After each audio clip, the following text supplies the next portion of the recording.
Okay, balik po tayo dito sa Bureau of Plant Industry at dahil gulay po ang kapiling namin dito, syempre meron po inihandang putahe itong si Chef Tristan.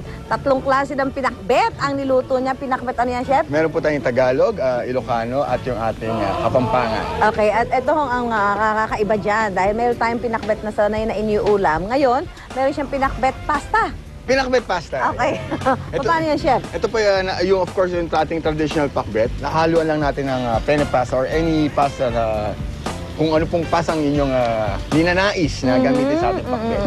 So ito po ang ating sibuyas. So, magluluto ka lang talaga ng pakbet. Niluto lang Tapos, pong pakbet. magpapalambot ka ng pasta. Opo. Okay. Tapos? Add lang po natin ating penne. Aba, talaga namang napakagulay niyan. Talagang pag hindi pa naman humaba buhay mo dyan eh. Sa haba ng pasta, mahaba pa yung buhay mo dahil sa gulay. Doble ang buhay mo ngayon, di ba? Kahit bumalik ang mga dinosaur dito, buhay pa. Diba? Okay. Ayan. So, ayan na. Ganyan na. Pero lalagyan din niya ng bagoong, Chef. Meron pa rin pong bagoong. Okay. Ang twist po nun is para mag-contrast yung lasa ng bagoong. Lalagyan po Pero natin to, merienda ba to o ulam? ulam na pa. Pwede rin pong ito yung inyong pang araw-araw o kahit baon. Pero syempre, tayo mag-pasta, di ba, merienda. So, nako-confuse ako kung ulam ba yan o merienda ba. Okay. Yan. So, meron din keso. Meron din pong keso, yung keso pong mabilis matuna at syempre kesong puti. Kesong puti at saka yung cheese. Apo. Add lang po natin. Kailangan yung po matikman yan, Ma'am Susan. Sige na. Nasaan na? Nasaan na ba yung... Ayan na!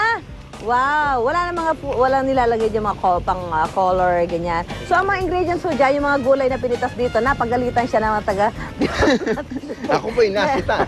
Dahil nabitas po siya nung gaya nung ampalaya, sitaw, Apo. luya, kamatis at Kamatis, sibuyas at sibuyas. bawang. Siyempre, kinuha ho niya. Inuhidal pati doon sa mga mag-excursion dito. And dinitas na ho ni Chef. Okay. So ngayon, dahil ito na ang kanyang pinakbet pasta, papasalamat po tayo kay Miss Nancy Lumen at kay Direk Fred Umblas ng Bureau of Plant Industry. Chef, okay na ba yan? Okay na po. Pwede nyo na po tingnan. Ito po yung ating finished product. At nalagyan pa rin natin ng crispy bagnet on top para ito yung Okay. So may bagnet. So ito na po yung kanyang finished product. Ayan, ang pinakbet pasta. Pinakbet pasta.